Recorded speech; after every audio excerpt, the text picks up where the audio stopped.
Today we will begin the 14th chapter of the Gita, titled Gunatraya Vibhaga Yoga.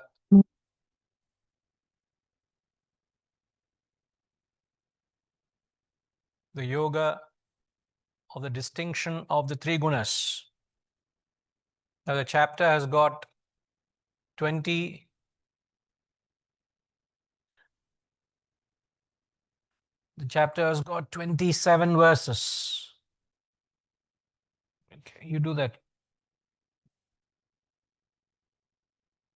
The 27 verses can be, where is it?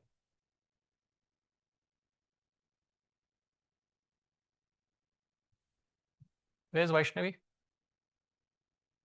It is written. She didn't write it.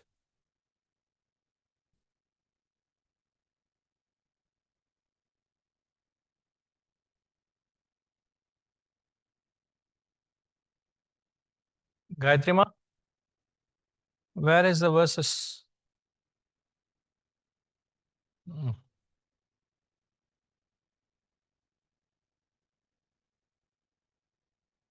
She wrote the verses. Yeah. Current poeta.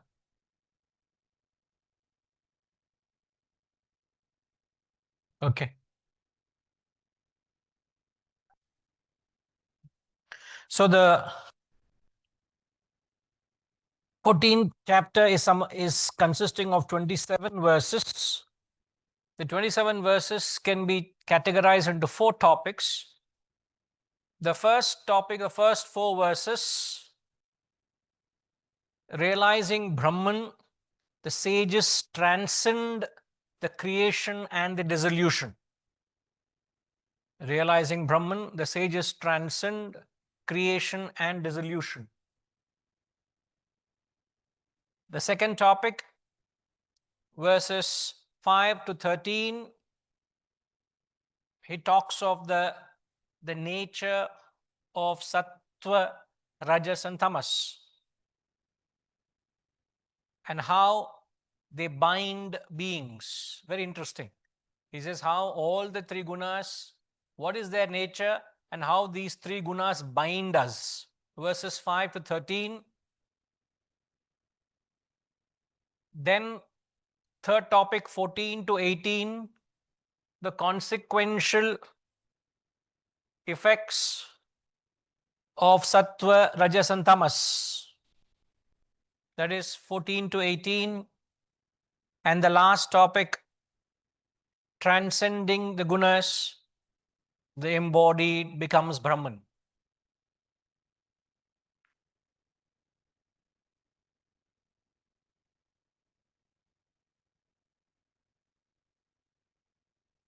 So these are the 4 topics. But before we I do a quick repeat of the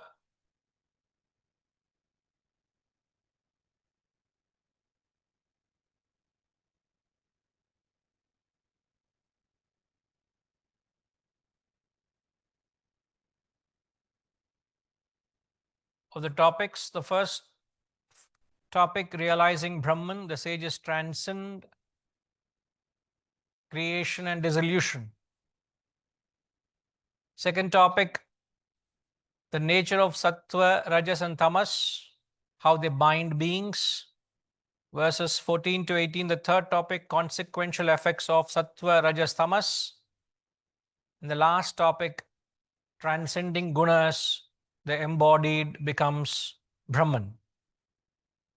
So 27 verses, 4 topics. Yeah, remove it. Remove it. Yeah. Where was it? Then you should have kept that and gone for me, no? Right.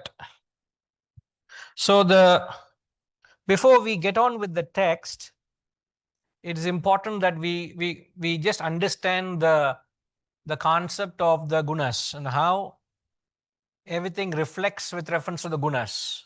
Now, the projected world, the world that is being projected, can be described in many ways. One of the ways is you can say the world as Nama Rupa. Nama Rupa means names and forms. The world can also be described as Dvandvas, means the pairs of opposites. The world can also be described as perceptions, emotions, and thoughts. The projected world is nothing but how you perceive, how you feel, how you think about it.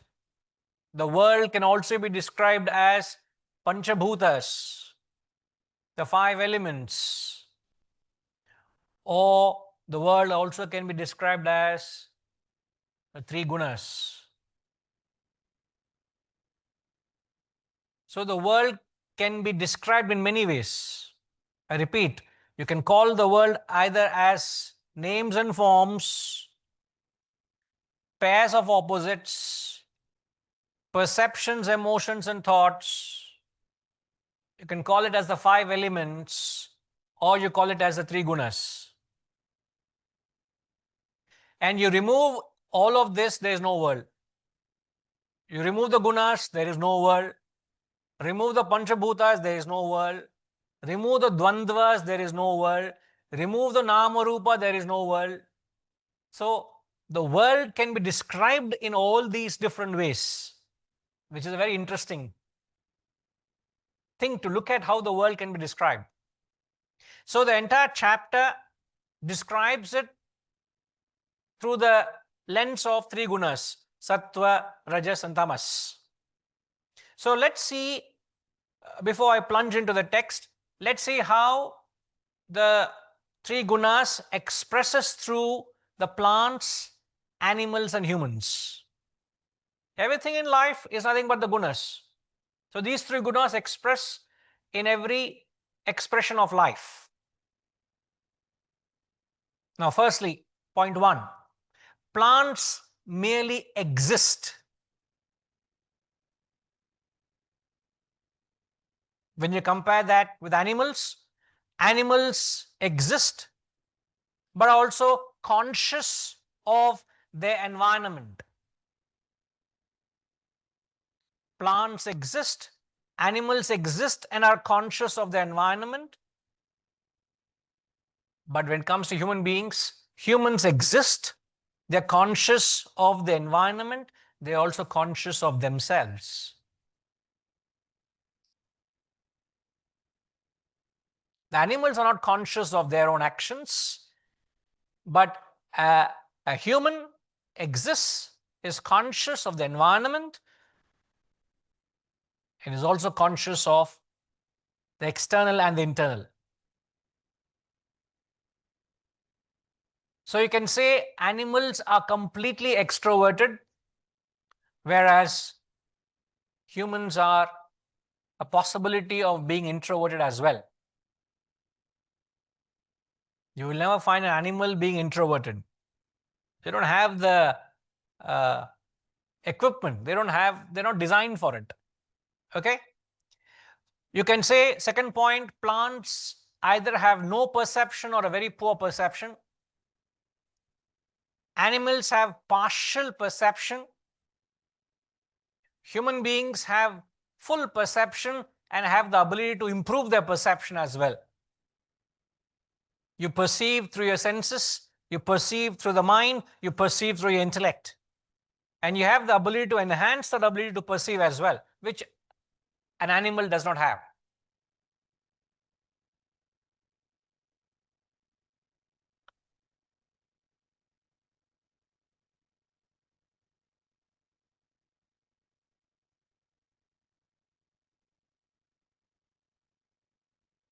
Plants and animals are merely manifesting their vasanas, whereas human beings can change the quality or characteristics of their vasanas. Plants and animals can't do.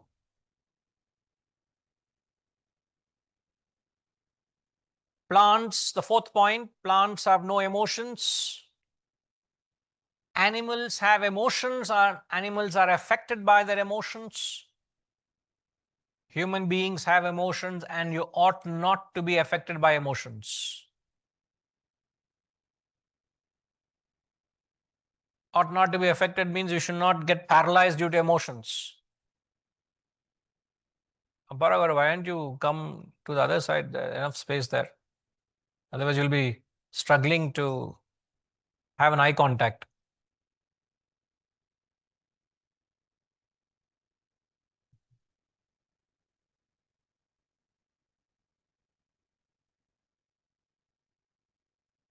So plants have no emotions, animals have emotions, are affected by emotions.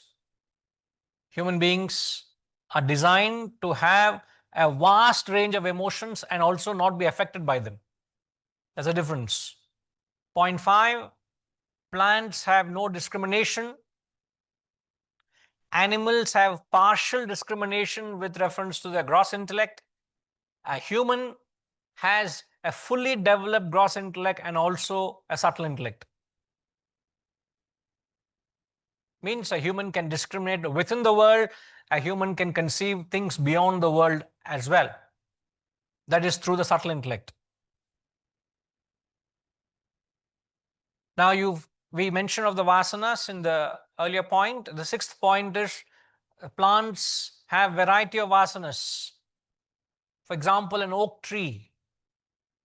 There are some trees which live 1,000 years. A banyan tree lives 1,000 years. That symbolizes longevity.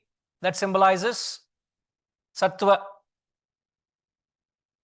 A rose plant has, you've got to be very careful you go near a rose plant. This morning in the center, I almost got myself scratched. Right next to the tap, there's a rose plant. Thorny. That is, it harms you. Rajas. Can you think of tamasic plants?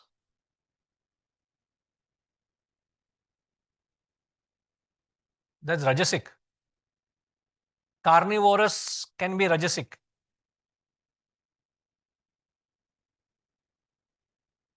Huh?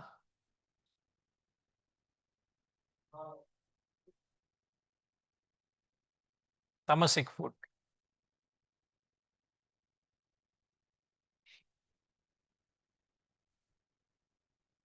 In fact, the food is classified in the, I think, 17th chapter.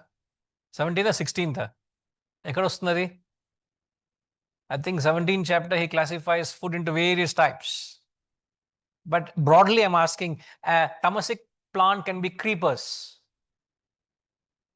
They can't stand on their own, they're dependent. All creepers are tamasic.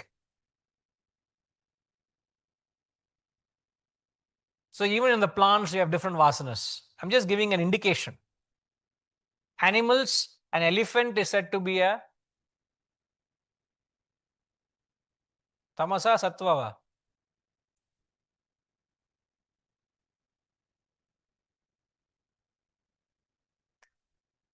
In the Shastras, they compare an elephant to be a tamasic, a dog to be rajasic, and a cow to be sattvic.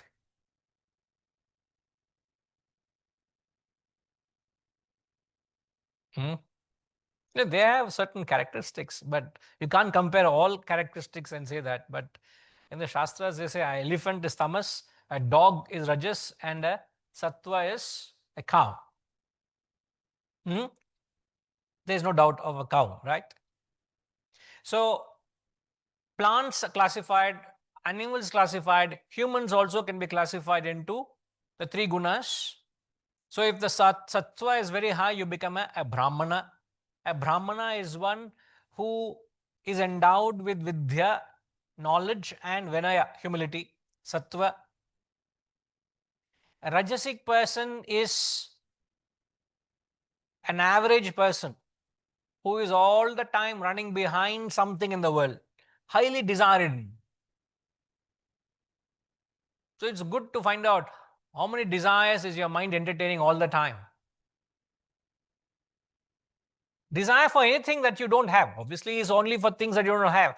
So an average person is all the time craving or desiring for things he doesn't have. And that means he is a slave to the desire, which is rajas. A tamasic person is said to be a chandala. The worst of all is one who, a murderer of a benefactor. Chandala is one who is the lowest of all classes. Means the mindset is where you are ungrateful to a benefactor. So you'll find people who are the highest order or you're the lowest order. The variety of vasanas. So we have made 6 points. The 6 points is, firstly we said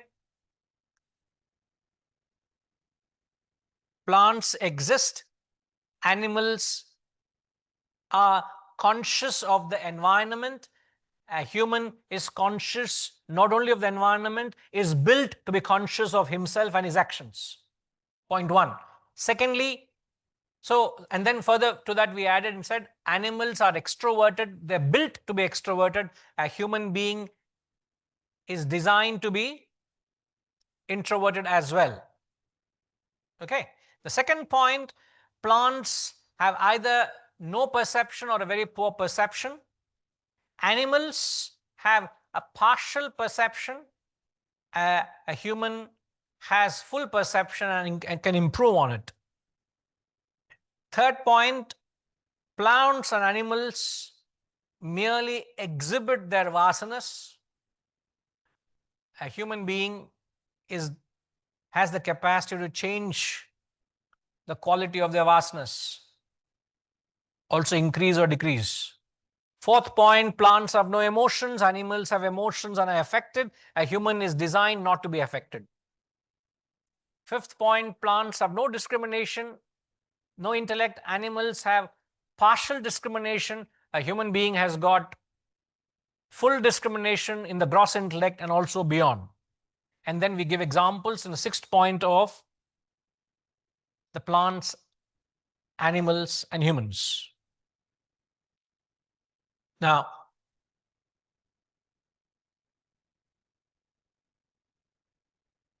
as we get on with the text, we will get clarity as to what the 3 gunas are. Okay. Now, this idea of what the gunas are will help us to understand when we get on to the second topic. The second topic where he starts. But the first topic, he's talking about realizing Brahman. The sages transcend the creation and the dissolution. Now, what that is, we will see from the first verse.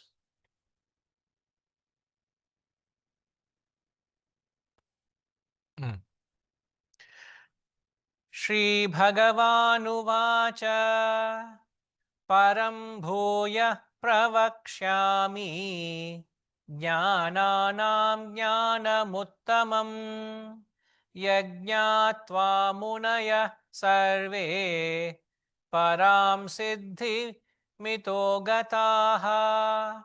Shri Bhagavanuvacha param bhuya pravakshyami jnananam jnanamuttamam yajñātvā munaya sarve param siddhimito gataha. The blessed Lord said, I will again declare the supreme knowledge. Jnanam Uttamam, which is the best of all knowledges.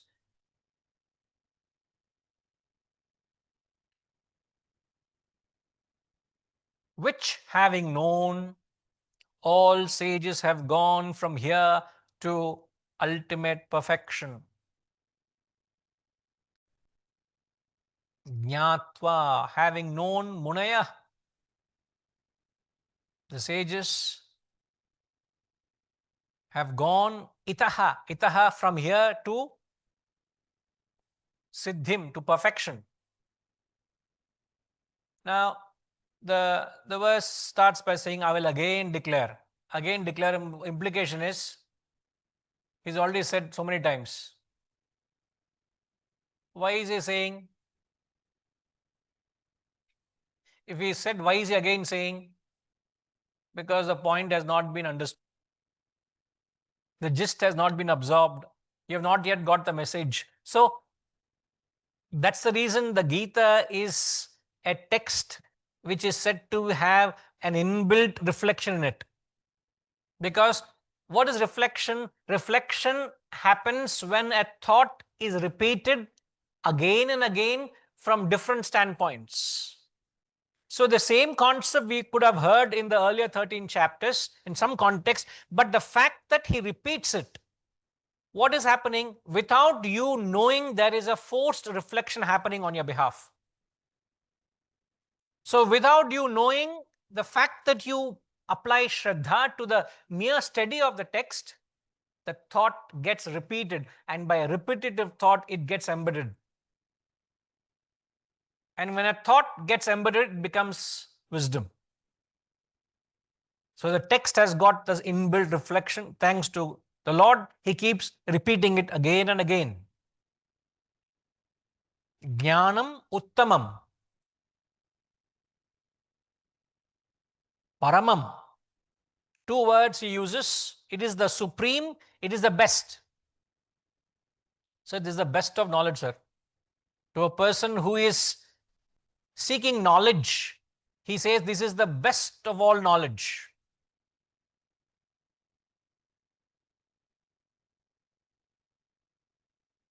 Now, when you say best of knowledge, what does it mean? How would you, a lay person, understand it? The supreme knowledge, best of knowledges. How would you understand? How would a lay person take it? Obviously, when you say best of it, he is only going to compare it with what he knows, right? What do you have knowledge, sir? You have knowledge of? Huh? Which one, sir? The cognitive world, you're saying? Yeah. You have knowledge of various subjects, let's say. You have knowledge of physics, knowledge of designing, knowledge of accountancy, knowledge of human resources. So you're comparing it with the knowledges you have. Now, what you have is what is known as conditioned knowledge. The knowledge that we have is known as conditioned knowledge, or what is known as conditioned consciousness.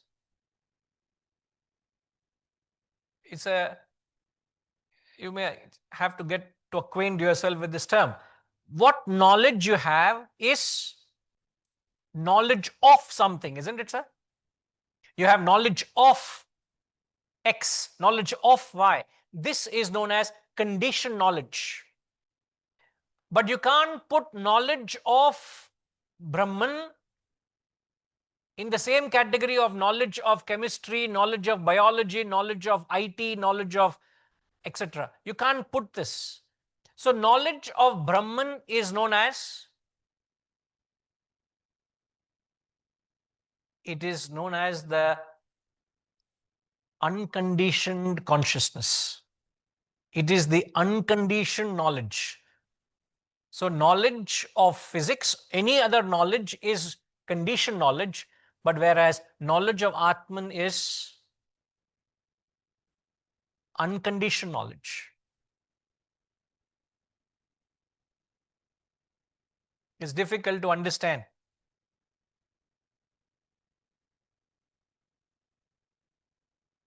So we have knowledge of everything else, but we don't have the knowledge of the pure consciousness. And what is pure consciousness? Pure consciousness is that which enables us to have knowledge of everything else. So when we talk of knowledge of the self, we should understand it as with that you have knowledge of everything else.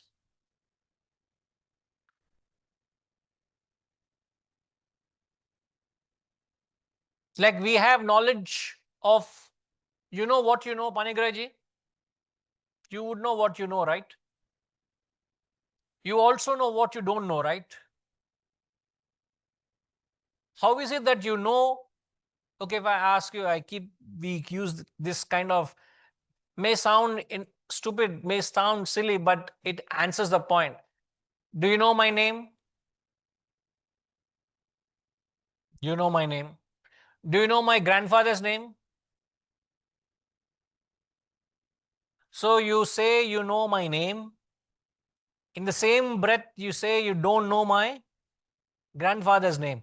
What is it that is enlivening your knowledge? What is it that's enlivening your ignorance?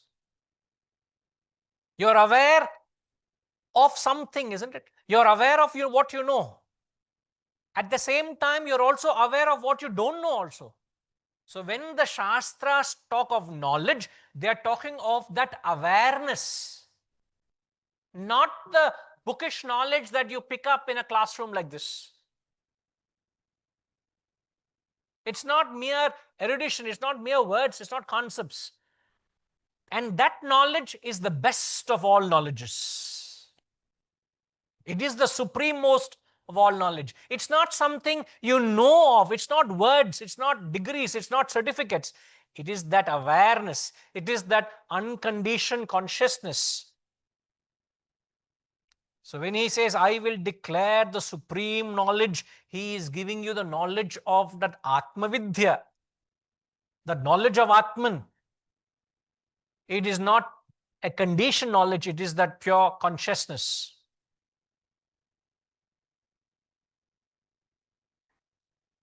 And then you say, so, okay, so what? Which having known, all sages have gone from here to perfection.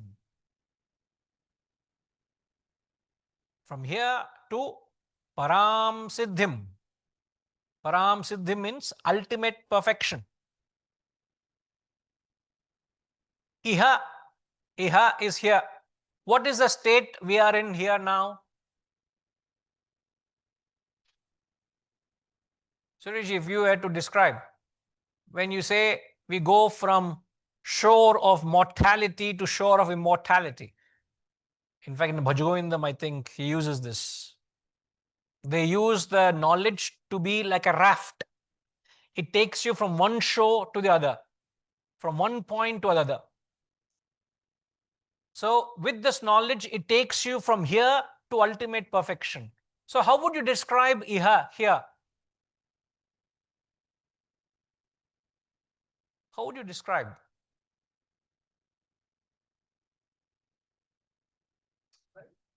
The Sanskrit word Iha. Iha, sorry, Itaha. Not Iha, Itaha. Siddhim Itaha Gataha. So the Sanskrit word Itaha means from here you go to ultimate perfection. So what is the state? Say, in effect, what it's saying is you will be transported from a state of imperfection to state of perfection. You will be transported from a state of sorrow or grief to state of happiness. You will be transported from a state of ignorance to state of wisdom. From a state of dissatisfaction to a state of satisfaction. From a state of incompleteness to a state of completeness. So whatever you are experiencing here, from here you will be transported to a place which is the ultimate perfection.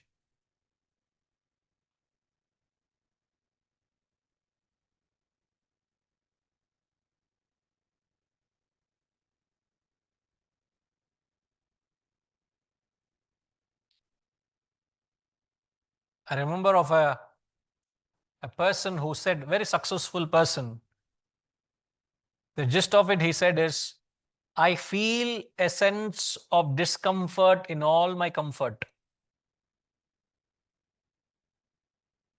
I feel a sense of incompleteness in all what I've achieved.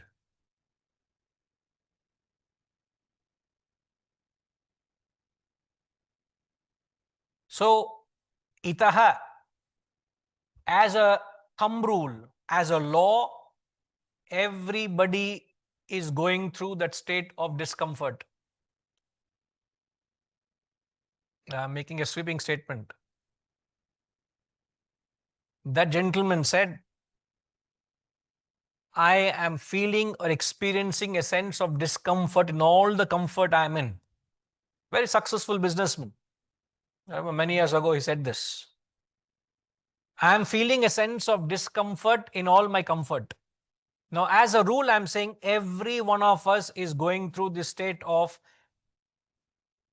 dissatisfaction, a sense of incompleteness. The question is whether you confess it, whether you are very candid and accept the fact of it. Because if that is perfection where you are 100% reveling in happiness or bliss, anything lesser than that is going to only be short of it, right? So the further you are away from that, you will experience very less of it, isn't it? If I talk of a billionaire, anything lesser than them will be multi-millionaire, then not a millionaire, then come down to lower and lower.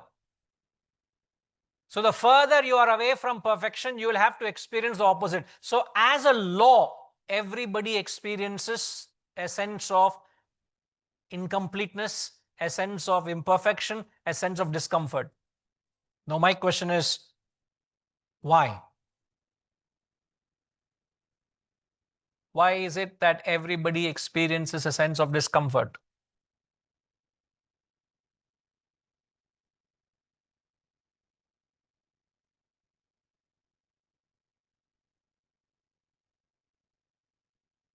It's a matter of realization. See, any amount of external success cannot give you that internal fulfillment. Any amount of external joy cannot give you that internal bliss or satisfaction. Any amount of external glory cannot give you that the inner feeling that we're talking about. But what is the cause of it?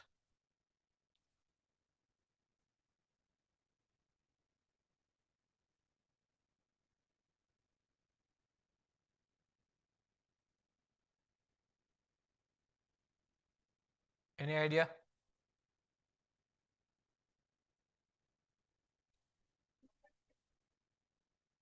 Sorry?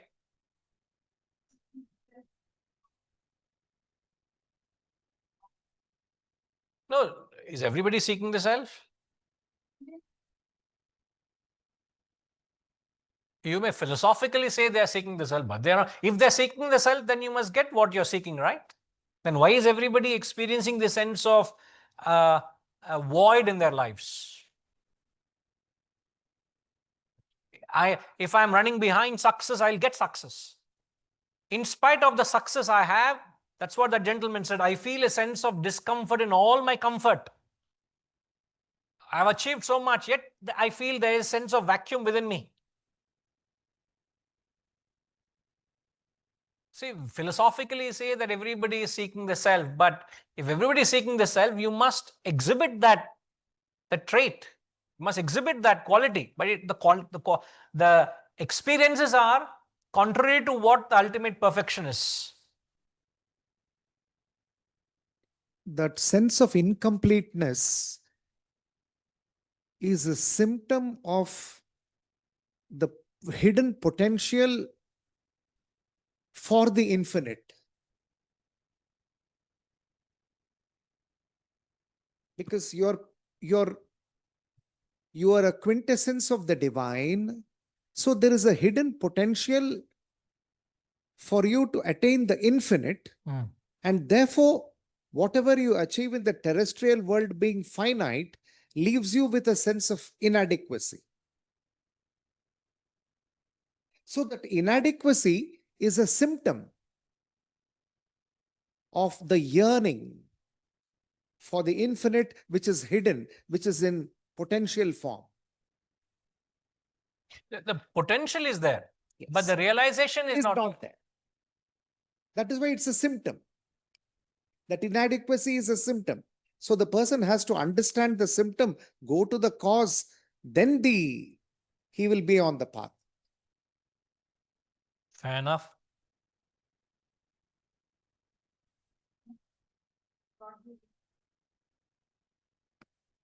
I just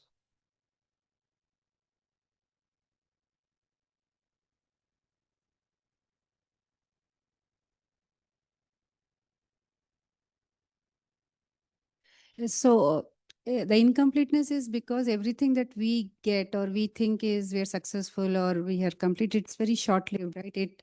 It passes on, it passes off immediately. So that's the reason it's incomplete, because whatever we achieve, and you said that, right? In all my comforts, that person said that, quoted that I feel uncomfortable, right?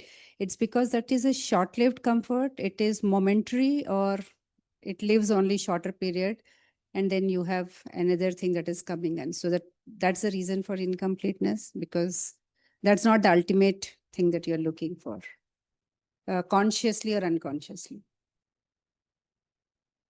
So how do I say? so you're explaining it, but it doesn't clarify the cause of it. The cause is because it is short-lived. It's not staying on with me, right?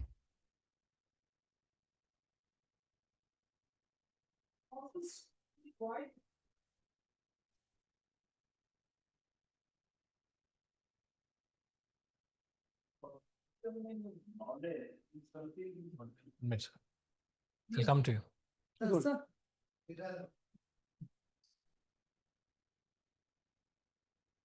One thing, what Sureshji said, inadequacy, and another one is insecurity. There are two things that is actually the reason for your discomfort. Why? Because today I might have had a particular high branded car, and over a period of time I've overcome the whatever the enjoyment it's very ephemeral.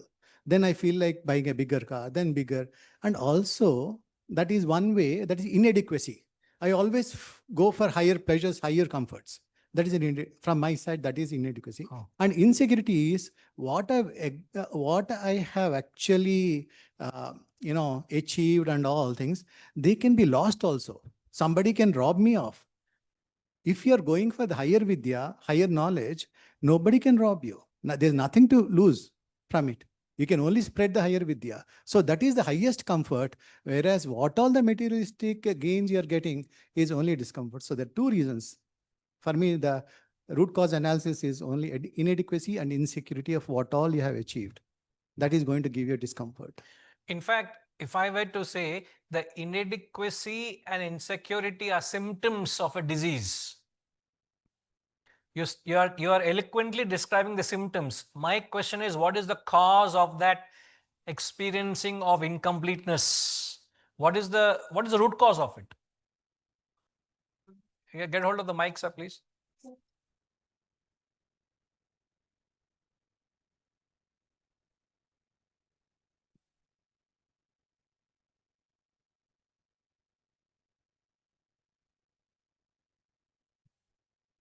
Actually, we are that infinite, that what we call, we are drifted away from that original nature. We are entangled with the materialistic pursuits. So that's where the friction is coming, and we are feeling discomfort.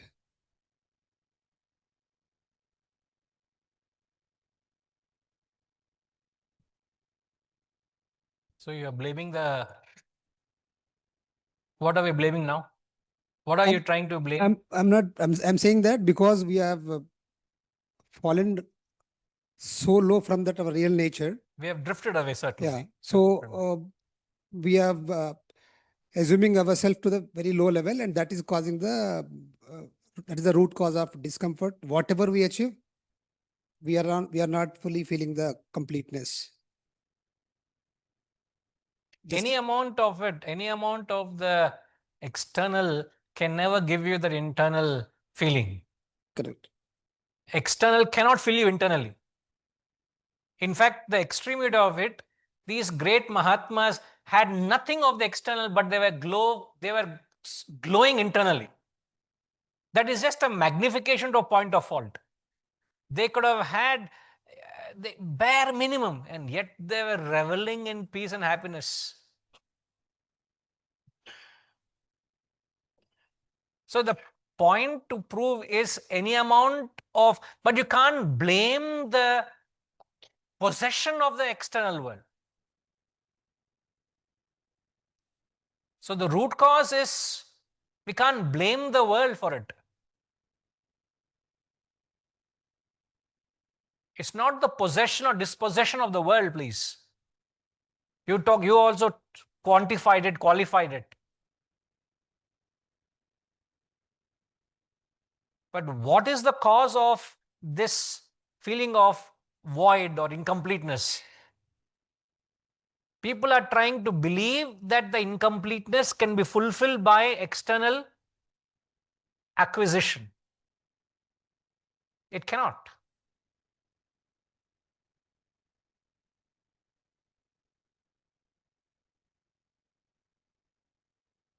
So you will experience that sense itaha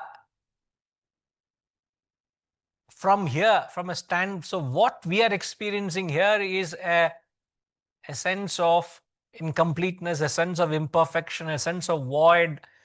And the root cause of that is, these are all symptoms. The root cause of that is insecurity, you said. What's the root cause of insecurity? Is your own selfishness. The root cause, the disease is selfishness. These are all symptoms of it. Rajas. If you are selfish, any amount of acquisition, any amount of power, any amount of position, any amount of anything external cannot give you that glimpse or taste of what is there in that self, which is completeness, sense of satisfaction, sense of fulfillment. You will never experience that as long as that selfishness is there. You've got to realize that. So the main disease is selfishness. I can't think of anything else. Everything else comes because of that. In fact, boredom. People are bored in their lives. Why? Selfishness. Otherwise, you will not get bored. There's no question of boredom in life.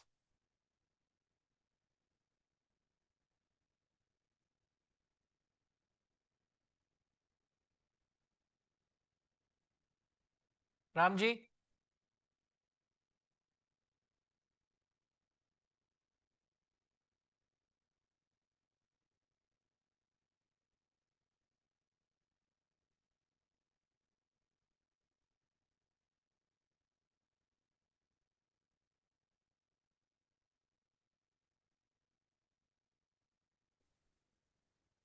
Yes, sir.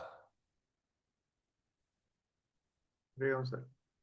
Yes, I sir. thought the root cause is ignorance because we feel incomplete, we feel imperfect, we feel unhappy because we are ignorant of the fact that we are actually complete inside.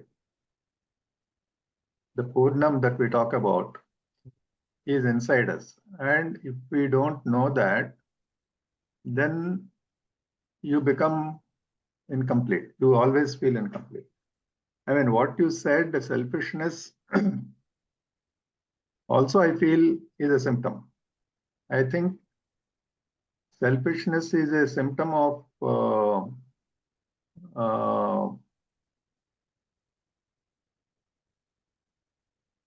lack of understanding that it will not satisfy you. The satisfaction will not come out of selfishness, or completeness will not come out of selfishness. That knowledge that everything is complete inside me and nothing external can fulfill me, that knowledge is the opposite of ignorance. And that's what I felt, that ignorance is the root cause of all these troubles, all these feelings. And we also said many times that ignorance of Brahman is the world, and the world will always lead to unhappiness because you are always trying to get things from the world. So putting all those things together, I thought ignorance is the root cause. Maybe, but at absolute level, I don't know. Or what you said, selfishness may be more at the relative level, but yeah. So the ignorance expresses as desires. You can say that. Yeah. You can say the root cause, in fact, is perhaps you can say ignorance, but how does that ignorance express? These are all manifestations. How does that All the- imperfection express? These are all manifestations of ignorance. See, expression of avidya, ignorance is selfishness, you can say. And then from selfishness, if you are selfish, you'll express all this insecurity, Correct. you will express dissatisfaction and so on. But it arises because of the ignorance of your own self. Rajas, desires. You're running, so a person who is obsessed with running behind the world, he's fallen a prey to it. Yeah. He has fallen to the Ravana within him. He doesn't realize that what he's seeking there is very much within me. He doesn't realize it. So all his life, he is running behind something without the realization. Isn't it? Yeah. So the word itaha here is symbolically means imperfection. And what is the root cause of imperfection? As Ramji said, you can say ignorance, expressing as your own. Selfish desires, you're trying to run behind. So every desire you entertain takes you the direction away from the self. In fact, we say generally in colloquial language also we say ita para. Ita is ignorance here. Para is the knowledge at the highest level. Higher. Para is higher. Yeah. Highest, yeah. Ita param. Ita param. Even in Telugu we say that. Ita param. You should know. Yeah. Correct. Yes. Yes, sir. Yes, get on.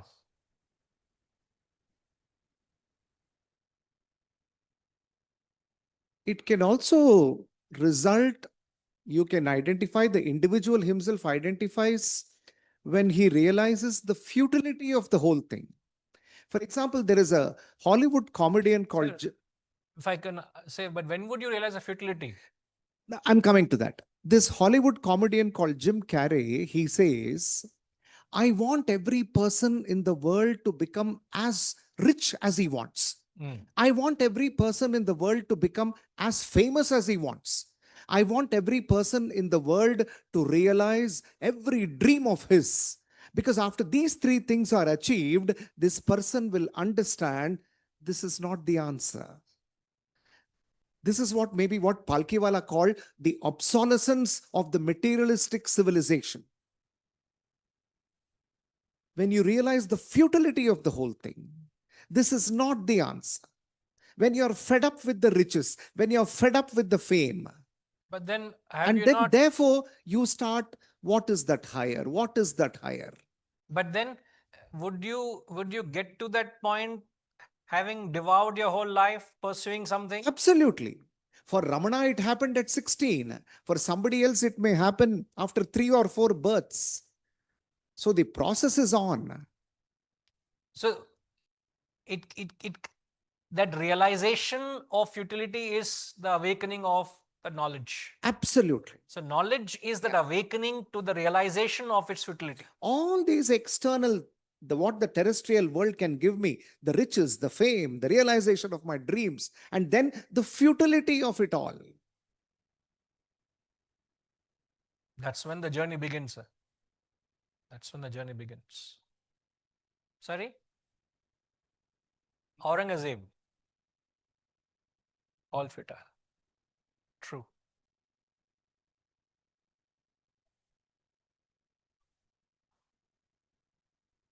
Can you use the mic, please, ma'am? Guruji, the feeling of void will not come to a person who is highly rajasic. It will come only when you are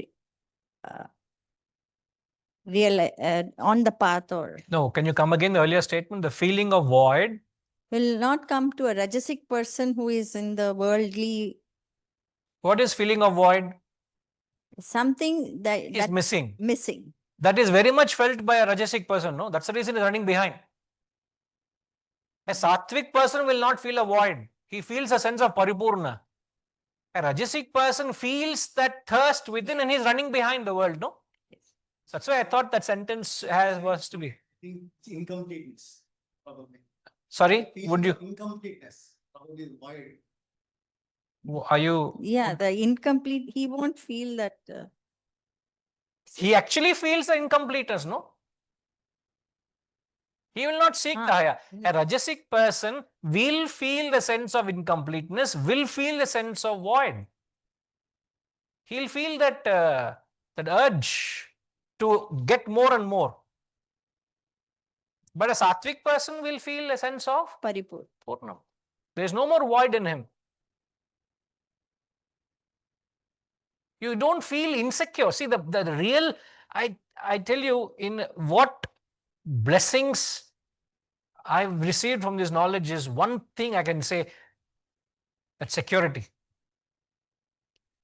There's so much security that you experience without the assurance of the outside world. That I don't know how to describe, how do I establish that. You may say, sir, there is something you're provided with, therefore you're saying, no, it's not what I'm provided with. The more rajasic you are, the more insecure you will be. The more sattvic you are, it has nothing to do with, you may be provided, that can be a coincidence, or that may be your karma phala, that you have materially provided or some convenience is provided for you. But that mental security is the biggest advantage or the benefit of this knowledge. You will be the most satisfied, the most contented, the most happiest person. You will be reveling in that happiness with or without. But rajasic fellow, with it he feels himself incomplete. You have to experience this. Panigraji, sorry, you wanted to say something earlier. You still want to clarify, sir, please? You have to on the mic, please, sir? Hello. Yeah. I just wanted to share what I personally feel, that perfection is knowledge. Perfection in knowledge is a kind of misnomer. And if at all you have to describe God, maybe it is that. The person who is perfect in all respect. And the fact that you feel inadequate, you feel insufficient, you feel that there is a void, is the realization that you are trying to achieve that knowledge. And that is a positive sign. That itself is a realization that yes, you are not everything. You still have lot to cover, you have miles to go. And that is a symbol of that you are on the right track. At least an awakening. That is the realization, awakening. Perfect. Yes. Yes, sir. Tamasic will overlap sometimes. Tamasic person also appears, mocks. He is indifferent and he has no ambition and he is not in action. He is a taker. So that also, so we have to, it's a thin line. In fact, Yeah. I would not say thin line, but I would say it mocks. Mock. Yeah. But the clear distinction between tamas and sattva is, hold on, sir, hold on answers. Can anybody answer this question? What is the fundamental difference between tamas, mock, sattva? How do you differentiate tamasic to a sattvic person?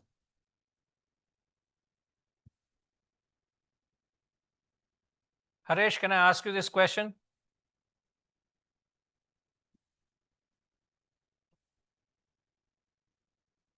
Guruji, You understand the context, sir? yes, Guruji. A tamasic person has no goal and is very lethargy and has a lot of sloth. He has no goal or ambition. Whereas a sattvic person is very high energy in action and in the world, but has mentally renounced the fruits of the action. That's a difference. A sattvic person is a man of action. He will be engaged in action while he is mentally renouncing any attachment. A tamasic person, he portrays a sense of mental resignation, but physically also he is not active.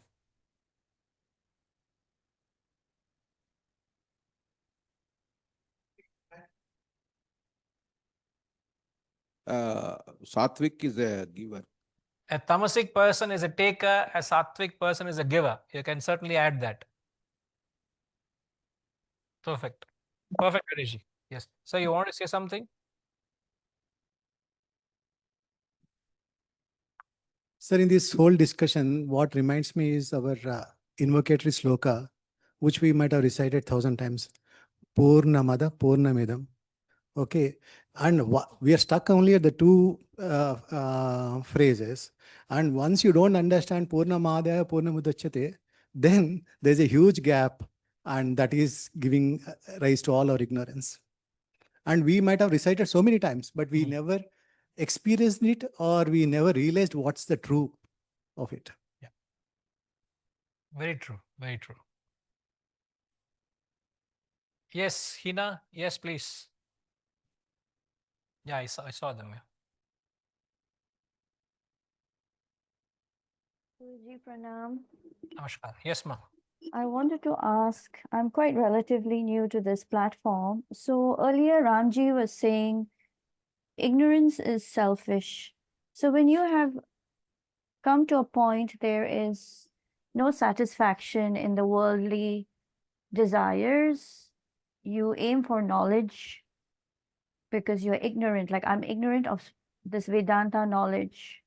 So when I am seeking for knowledge, which I'm ignorant about, is this a selfish act? Because you said ignorance is selfish.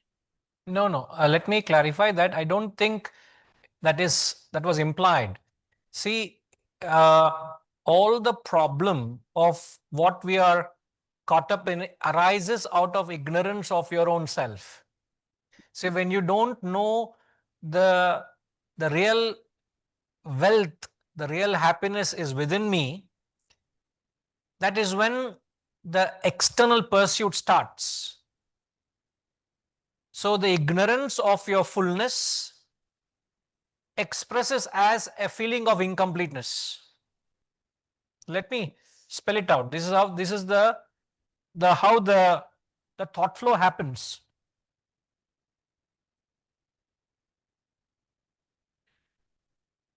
First is the self. The self is said to be full. The Sanskrit word for that is paripurna. Now, this is the absolute state. Now, when there is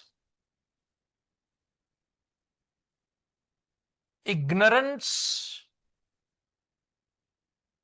of your fullness, so from the ignorance comes,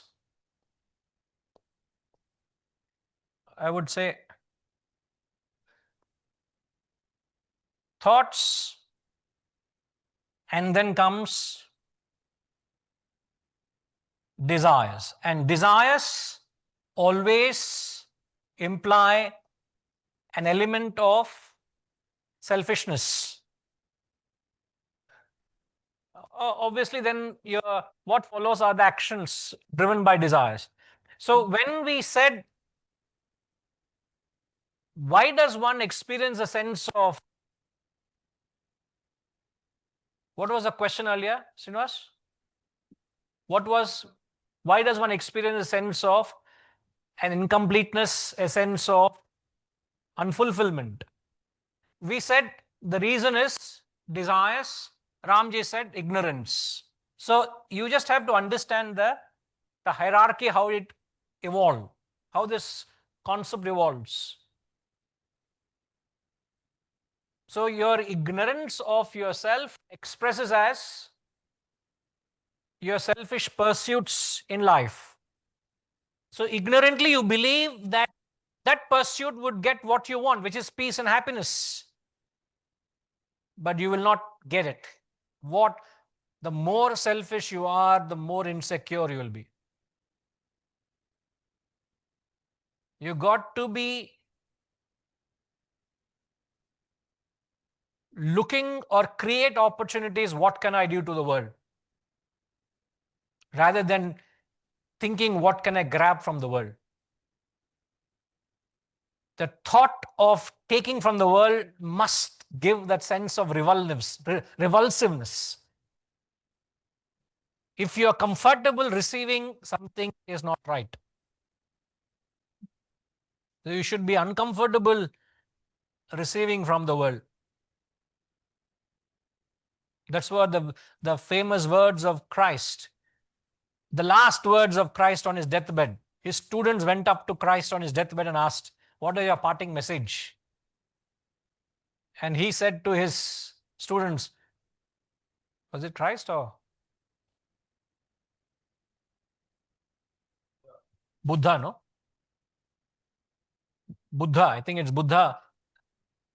He said, he is best amongst you who is best at repaying. Repaying. Pay back. Don't be indebted to anybody in life. He is best amongst you who is best at repaying. That was a parting message by the Guru to the students. So it means if you remain, in spite of all that, we are a net taker.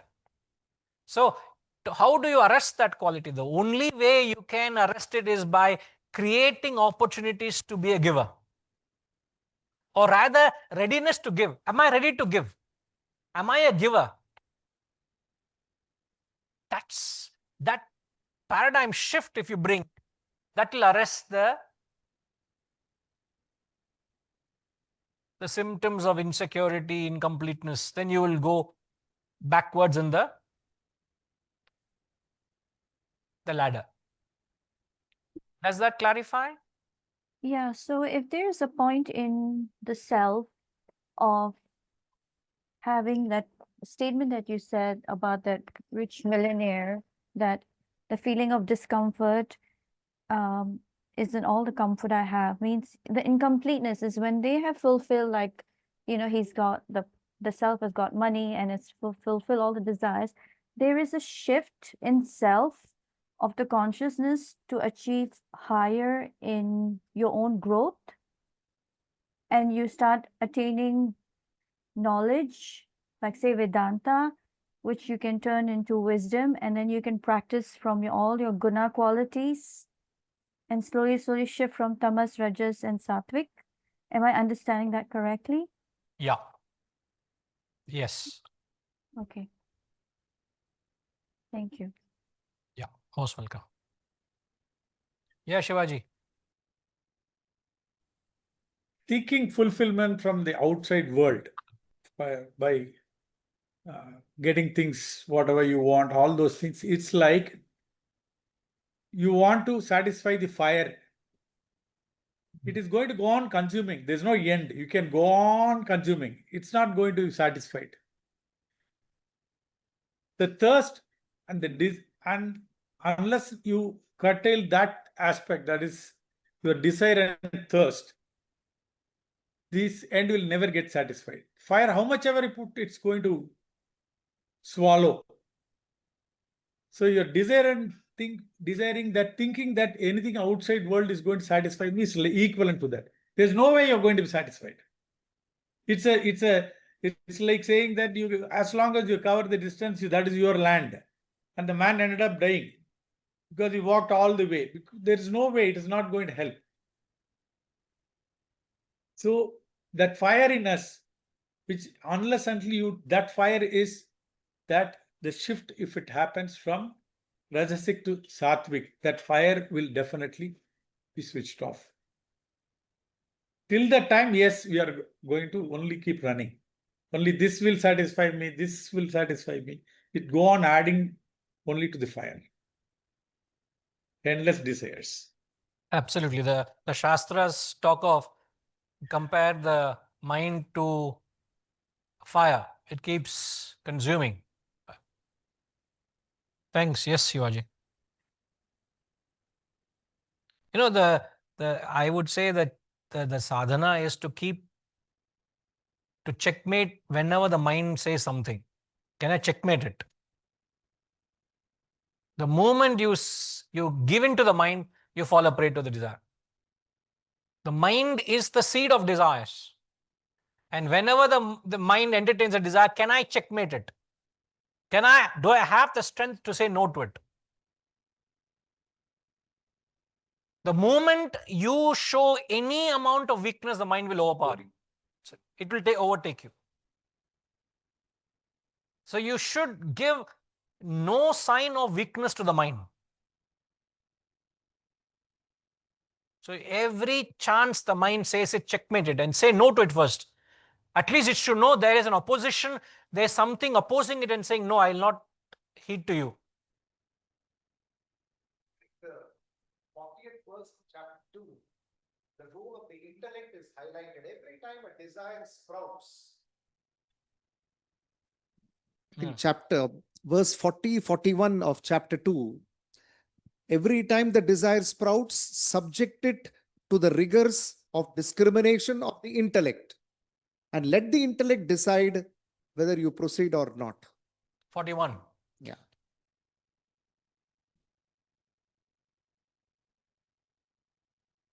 In this, the intellect is resolute. In this, the intellect is resolute. And single-pointed. Many branched and endless indeed are the thoughts of the irresolute. Irresolute means the mind will run in many directions. Different directions. And in this refers to what, you know?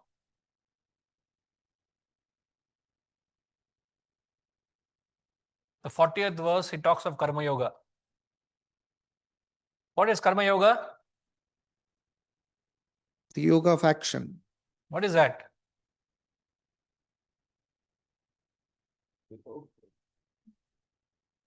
Pushpama. Action without What is attachment. Karma Yoga? Mike evandi amaki.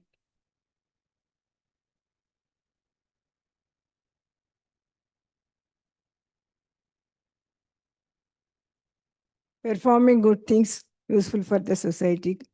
Karma phala is that, I think. Karma Yoga.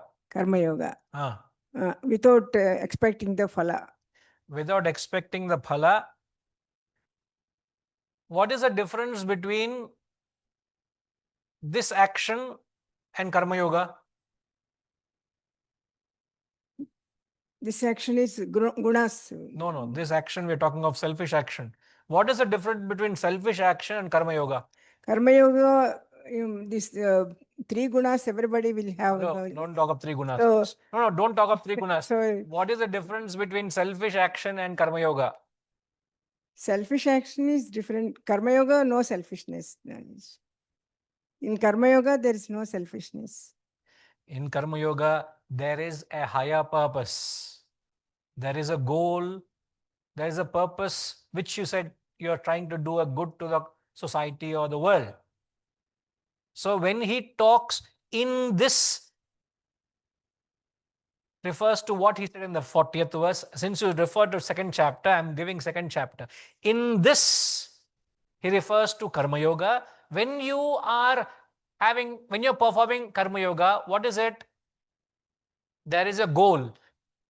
And what conceives the goal? Intellect. Yajna spirit.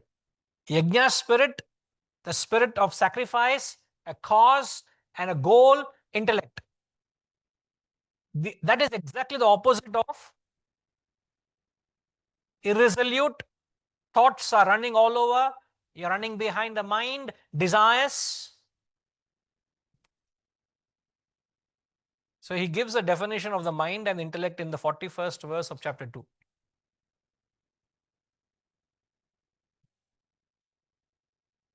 Yes, yes. Yes, Harish. Guruji, earlier, can you hear me, Guruji?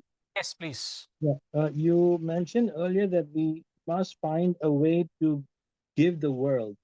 Now, I understand also there is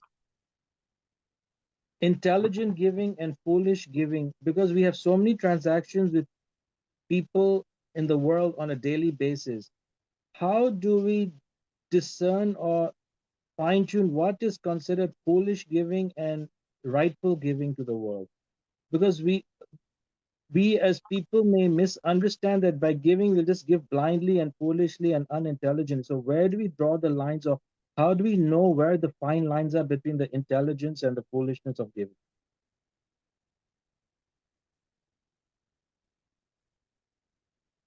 There is no one yardstick. I don't know whether there is one yardstick we can say. The question is, how do we, when we talk of giving, how do we differentiate between a responsible giving vis-a-vis foolish giving? Yes. What is, because many a time your giving may not be the right order. In fact, we should get a hold of that excerpt talk on Khalil Gibran. Yeah. We spoke in detail. I think Gayatri Ma will share in the group of a talk of one of the classes where we spoke on what Khalil Gibran talks on giving. It is a very exhaustive thing. So that's why my initial reaction was that there is no one point that can classify to say what is giving. But as long as if it is not backed by the intellect, it is invariably an impulsive giving. Most giving is impulsive. Most people don't incubate a thought. They is just impulsively given, emotionally given. But if a true giving is, it should be backed by reason, backed by thought, backed by, it should benefit the recipient, and so on. There are many yardsticks there. Guruji? Yes, please. The reason I asked what came to mind instinctively is that maybe about 15 or 20 years ago, I had a friend who sold his property, and because he came into so much money, he ended up lending a lot of his friends in need of all the money. So whatever he earned from the property, he basically lent out millions and millions and millions of dollars to his friends. And to a point where they didn't pay him back, and he's now staying in a guest house, hand to mouth. And his version is, I wanted to give because all these people were in trouble. So the person himself got shortened and staying in a very miserable housing condition today.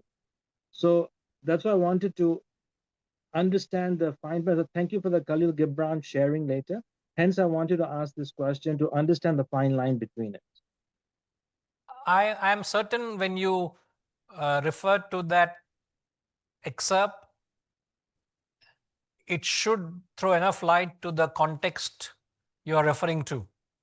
Okay. There's enough clarity that will come. And if something still needs clarification, we can come back, sir. Yes, sir. Okay? Thank you. Yeah. Giving should be unconditional. You see, you spoke of Khalil Gibran.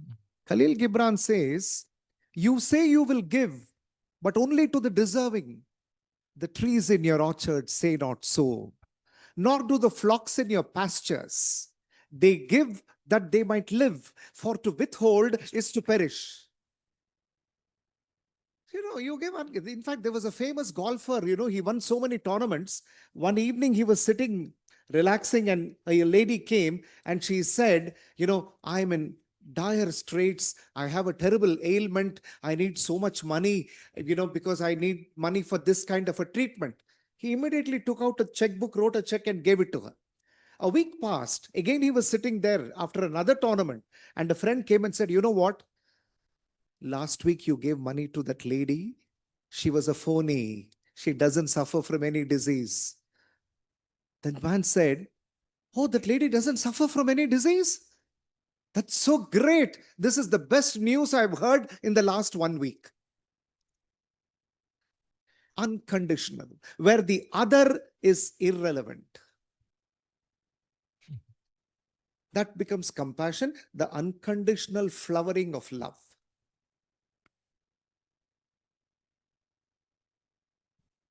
Satyajit wants to say something.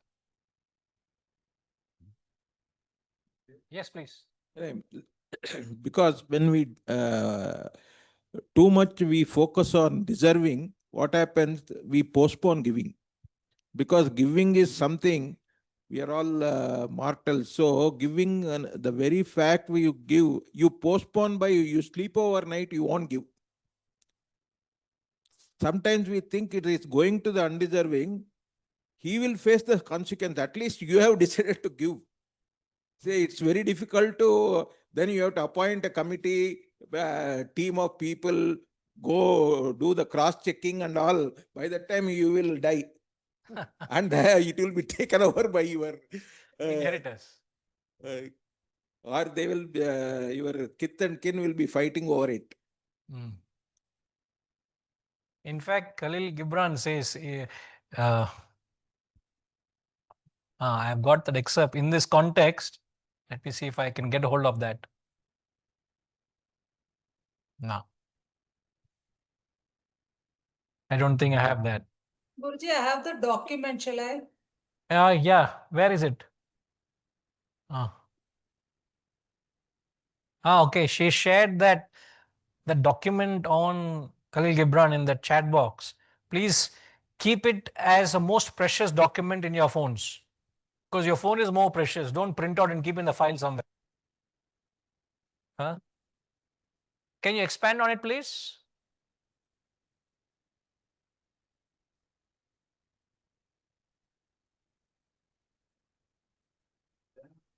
It will not come on RTV. It doesn't come here.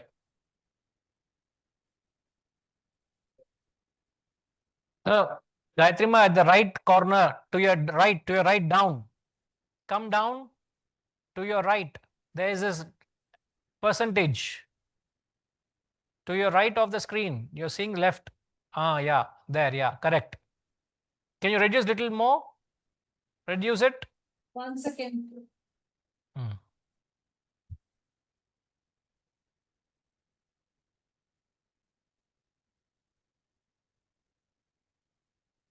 Okay, just leave it as it. Let's read. We'll be a little late for lunch. I hope you all are all right. I'll just read through it. It's just beautiful to read. Then said a rich man, speak to us of giving. And he answered, you give but little when you give of your possessions. It is when you give of yourself that you truly give. For what are your possessions but things you keep and guard for fear you may need them tomorrow? And tomorrow, what shall tomorrow bring to the overprudent dog, burying bones in a trackless sand as he follows the pilgrims to the holy city? And what is fear of need but need itself? Is not dread of thirst when your well is full and the thirst that is unquenchable? What a point he makes. He says, your well is full and the thirst is unquenchable. If the well is empty, I can understand. My well is full, but still the thirst is still there. What sort of a thirst is that? They are those who give little of the much which they have, and they give it for recognition, and their hidden desires make their gifts unwholesome. And they are those who have little and give it all.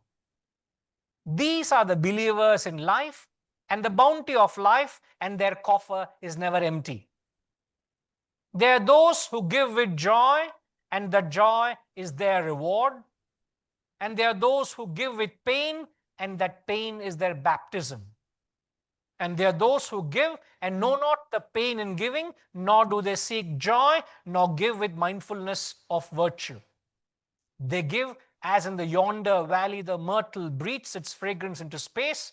So the hands of such as these gods speak, and from behind their eyes he smiles upon the earth. It is well to give when asked. It is better to give unasked through understanding. And to the open-hearted, the search for one who shall receive is joy greater than giving. And is there aught you would withhold? And you shall someday be given. Therefore, all you have shall someday be given. Therefore, give now, that the season of giving may be yours and not your inheritors. This is what Setuji was saying. Okay. You often say, I would give, this is what Sureshji quoted. You often say, I would give, but only to the deserving. The trees in your orchard say not so, nor the flocks in your pasture. They give that they may live, for to withhold is to perish.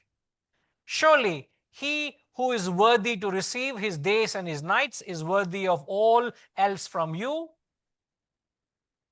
And he who has deserved to drink from the ocean of life deserves to fill his cup from your little stream.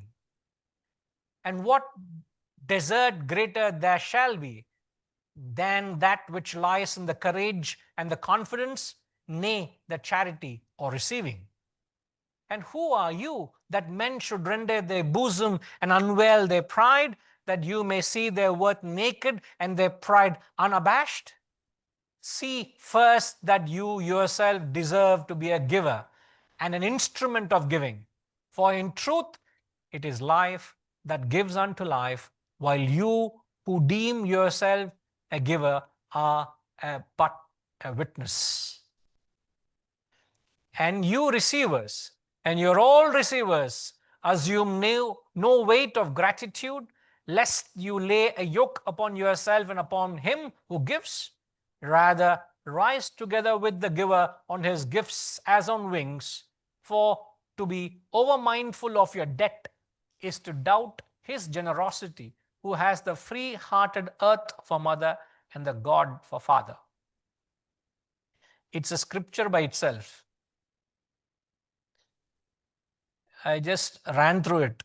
You will have to decode line by line, word by word, and you got to get it. So we spent an entire lecture. You get a hold of that excerpt, please. You will be amazed at the depth of those words. I'm not sure. Retreats? Not sure. We'll get a hold of. Wikipedia will get hold of it. No wonder she's called Wikipedia. Huh? Yes, sir. Guruji, what Harishji asked is a very common thing. Even though you have read the pearls of poetic wisdom from Khalil Gibran, that doesn't give you the answer to tell you. Yeah, it doesn't give. The reason is that always every person who wants to give has whom to give, what to give, how much to give. These are the perpetual questions one has. You may talk any wisdom. These are the perpetual questions. You may have anything. But last week I asked you something and you answered me. That is the best framework and best channel. That is, you protect your Purushartha, then do whatever you want. Any action that is towards Purushartha is the best way. The thing is, I should not forget my dharma. I should not forget my whatever my needs, kama, artha, kama, moksha. Then if you are able to give, keeping in mind the framework of Purushartha, that is the best way, and you will understand how much to give, whom to give, what to give. That's what I understood from when we are talking about Purushartha last time. I don't remember what I said, sir. No, you talked about the Purushartha, and I have taken Purushartha as a framework. By protecting whatever the dharma, whatever the kama, whatever the moksha I need, or whatever the artha. And when I keep all these things in mind, I will understand what to give, how much to give, whom to give. That is a beautiful framework for practically with my what you call the knowledge, which is limited in nature. Purushartha is the best framework. If I want to give something, then how do I actually uh,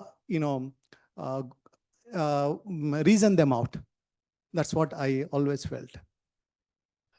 No, I'm glad you speak with great clarity. I can't I can't recall the context, but as long as it had clarified you, I think well and good. But I think I may not be able to replicate an answer to Harish now. We will wait until he reverts if he requires further clarification after listening to Khalil Gibran. So I'm still surrendering to Khalil Gibran, sir.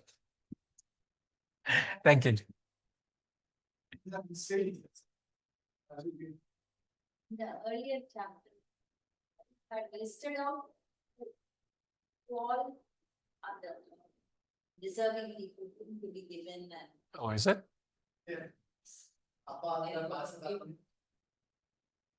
Who you should give it to a person who requires it. Okay. What are the yardsticks of giving? Do we have it with us? Not now. Later on. Maybe we have a listed things. We'll come back to it. We'll come back to it. Coming back to verse 41, the last line, this importance of the intellect in controlling desire. The beautiful line of Seneca, which I thought I should share. Most powerful is he who has himself in his own power. We must run a workshop for this. Most powerful is he who has himself in his own power. That means the intellect rules his life. You can put it in many ways, right? Most powerful is he, is powerful than the greatest of kings. He has himself in his own power. Self-control. Right. We'll come back. Om Purnamada Purnamidam Purnat Purnamudachyate Purnasya Purnamadaya Purnamevavashishyate. Om Shanti Shanti Shanti. Hari Om. Shri Gurubhyo Namaha. Hari Om.